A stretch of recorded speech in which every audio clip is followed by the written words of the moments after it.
mayam boy kisenanda drama chari ngasi mono video ma putuna laktire ngasi di mayam mix video hai tare ngasi di Thebong sumulami aduga aina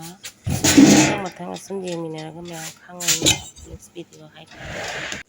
Thebong sumulai jam haoye jam ahan bamon bani mayam jam thome sisi apet video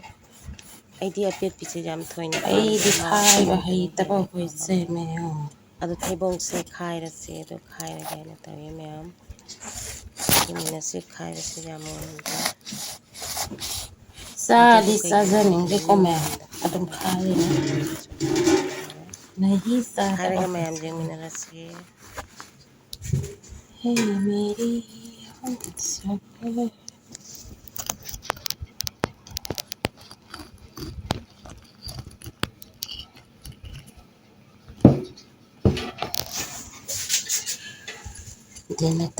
dinata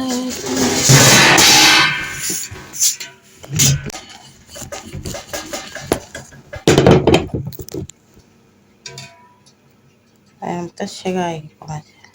wow mayam Thebong se satina fazare manam wawa kama bada haorani mayam sa mayam Thebong asi ahan ba mun mani sara se mayam punna sara se haoda kamali mayam Thebong se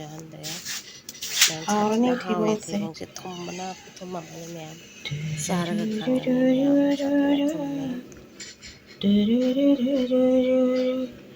haorani Thebong se ngasi di Thebong saba haorani ai di pamjade Thebong do sum haorani haijabani ni Thebong se haorani da ho Thebong nang bu haorani da ayam Thebong haorani ling lakli thablai le no si ling lakli thablai le no si ling lakli mayam ne karen mangan sina marchu phaja handre ma chudi nga sangangi ni abana thabal de ngurvi thabal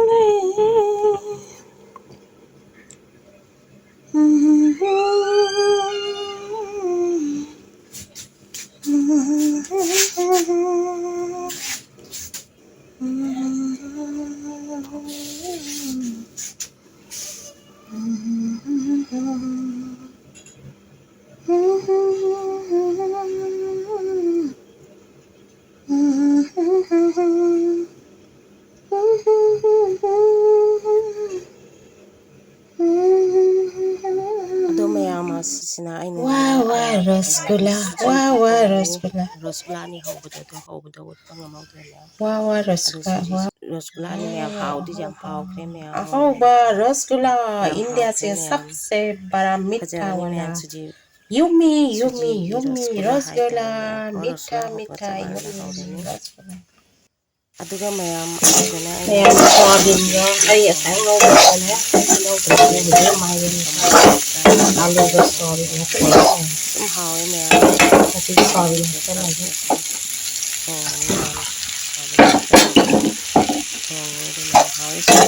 soyabin je paso to tamban ne ade mayam ngau ba soyabin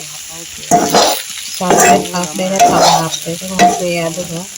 soyabin je deng hapau deng mayam haw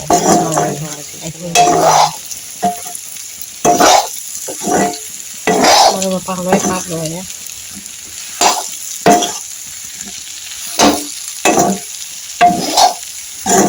mayam soyabin thong mani wasi thong de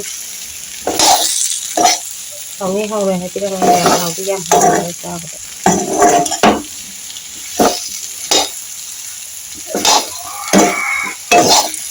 koi jen se video number punya suya ona le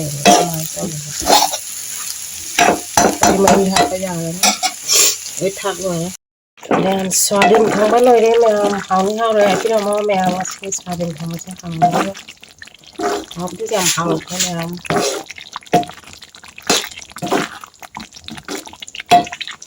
Mẹ mấy cái soyabin thong ba lôi đi mà tao sẽ đồ đi rồi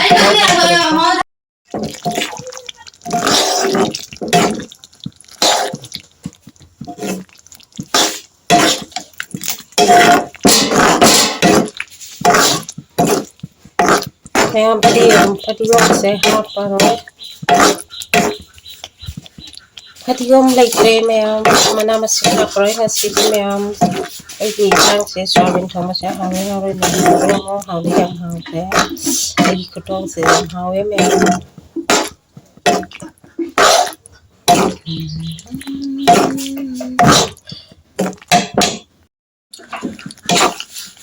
soyabin thong ba lôi đi mẹ hao đi làm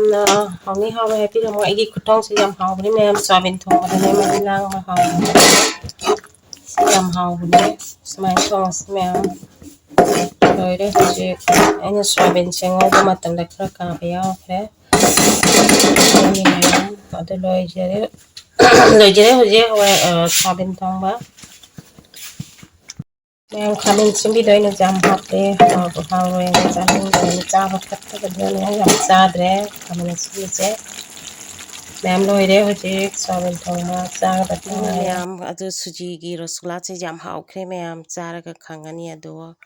sathina haoye mon laudna mẹ akhoi gi rosgula gi mahutta adu suji gi rosgula sina hena hauri mẹ sathina hau kre rosgula se mẹ sathina hauri adu mẹ wa rosgula rosgula se hauna sabio adu ai rosgula se hau budi utpang amautre papa adu akhoi jam ne chini ba hai ahoba rasgulla India से सबसे बड़ा मीठा वाला yummy rasgulla मीठा yummy rasgulla ada mẹ वाह रसगुल्ला मने चारा से मैं पुन्ना चारा से हावड़ा का माले मैं थेबोंग से और नहीं थेबोंग से अनौबा अहानबा जेनबिबो सब्सक्राइब तौसनबिरमु इसिनाव मैम रिसेंट अमा सपोर्ट तौमिनासि हावड़नी थेबोंग से ngasi Theibong saba haorani aidi pamjade Theibong do sum haorani haijabani ne Theibong se haorani da ho Theibong nang do haorani da em Theibong haorani ling lakli thablai le no si ling lakli thablai le no si ling lakli मैं हमने कारेन मंगान से ना मरचू भजा हंद्रे मरचू दिंगा से ngangi ni abane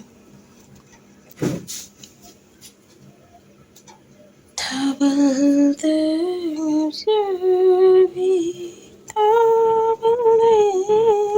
mayam ngasi gri oinadi blog matang asida loisinjari gi mix blog ase mayam asi matang asida loisinjari gi mayam isinaw support tawbiyo aduga like share su tawbiyo adna isinaw singorana subscribe tawsinbiyo mayam mathangi blog ta mu unarasi mathangi video ta unarasi mayam ngasi gi oinadi matang asida loisinjari mayam amuk hana khoramjari mayam matang asida bai oijaraki mayam Theibong si jam hau mayam mathangda mu unarasi bye mayam bye